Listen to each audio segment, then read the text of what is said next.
to keep it on the top of the investments, Yeah. what are like you asked, what are you investing in and what's your future investment? So I guess I'll ask you your own question, man, and then you can like reverse it. But what are you investing in right now, like total, and what's your future investments for you?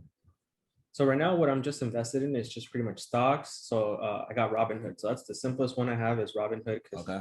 I like the interface. It's super simple. It's not too complicated. Nope. I got a few things in Tesla. It's mostly Tesla and crypto, to be honest with you, because Tesla is always before pre-split. I was on the edge because it was way too much money, $2,500. But after the split, that's when I really got into it. I put in a few shares into it, just let it rise a little bit by itself. Yeah. I got a bit of Dogecoin. So I started investing it when I was at like 6, maybe 7 cents. Now it's at 40 something cents. So I just kept it in there. Haven't touched it. Aside of the stock market, I do have some index funds. I did listen to, I think it was an interview Graham Stephan did. It's called it's a free index fund. You guys can look it up on Fidelity. It's called FizRock. You just put in money in there and it gains a capital gain of I think 7%. It yields 7% a year. So every yeah, so and you just keep the money in there, move it, touch it, you just keep putting like $100. That's what I do. Put $100 each month, of whatever money I have left over and just let it grow. And I think after that I just have my Roth IRA, to be honest, because I want to grow something tax free because Uncle Sam comes knocking on the door for everything. What's up? So on that one that you put $100 a month in, is it say if you want to pull your money out, is there a fee or is it anything that you have to pay to get your money out, or is it free money just can you freely get your money, or do you have to pay some type of percentage? Not exactly until you get to like a certain amount of money, but for the most part you can just take it out if you want to, but it's there for a reason, just to kind of like let it sit there, don't touch it, don't move it, just keep pumping gas into it, just think of it as a big balloon, until you want to burst one day for retirement or something. But what I've heard from people online is just just keep adding money into it, kind of like a Roth IRA. Roth IRA is the same thing, it's a non-taxable retirement. You got your 401k, you got your Roth IRA, and you got your traditional IRA. Roth IRA, you just put in money. It's a limit of 6,000 per year. But if you do the 500 per month, just same thing as the index fund. It'll keep growing, tax free, bro. That's the big thing. It's tax free. You're saving a lot of money, and it grows. So it grows every year, and it's growing tax free. So that's what got me, because I was like, I don't want to be paying Uncle Sam when I'm like 60 something. And be paying him thousands and thousands of dollars for money I, had to work my butt off. Yeah, exactly, bro. See, so it's crazy. What about you, man? Wait, is that all your investments or like what's your future ones though? Do you have like anything that you have for the future?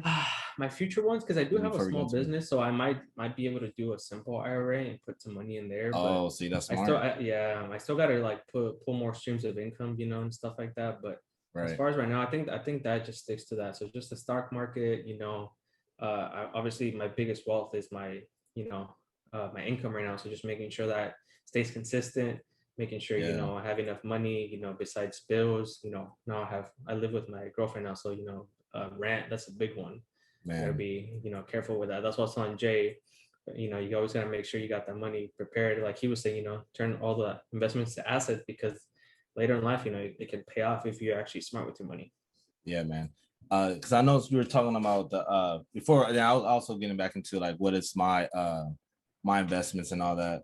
But you said that for some account you get 7% a year, right? Like 7%. Yeah. The index funds, yeah. So that's crazy. If you go to like an investment calculator, it's really easy. You can go online. And just put in like what the growth is and how much you start with and how much you're going to contribute every month. Yeah. And then like it'll tell you like 5-year growth, 10-year growth, 20-year growth.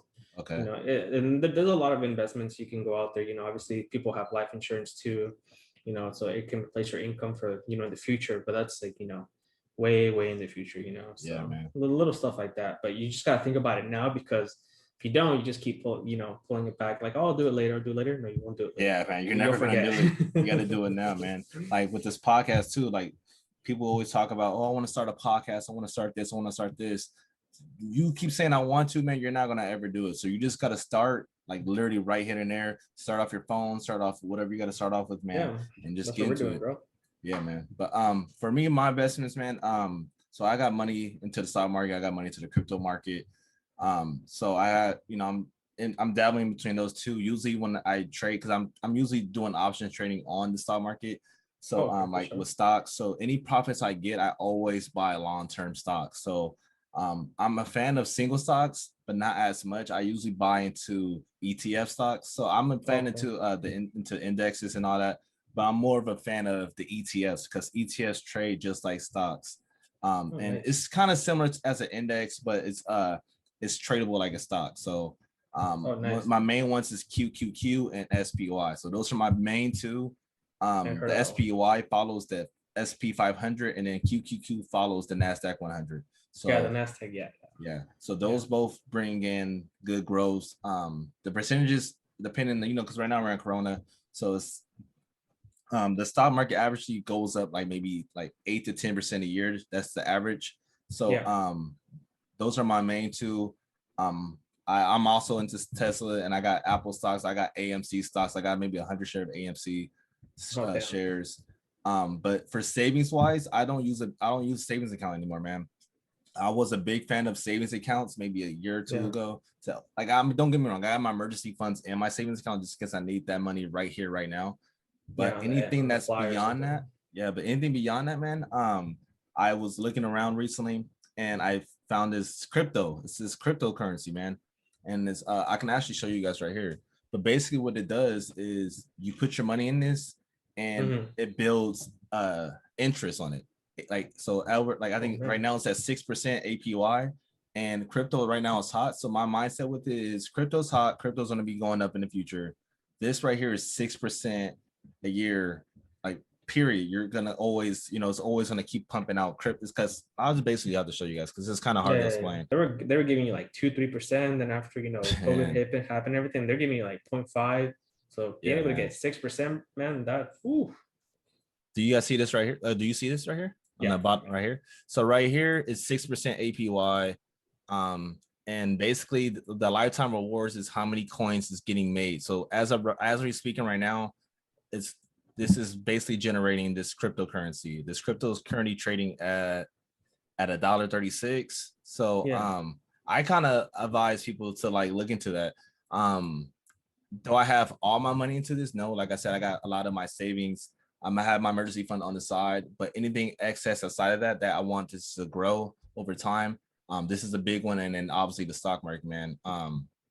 So this right here, like I said, is really cool, man. Is as we speak, is generating more of that though. So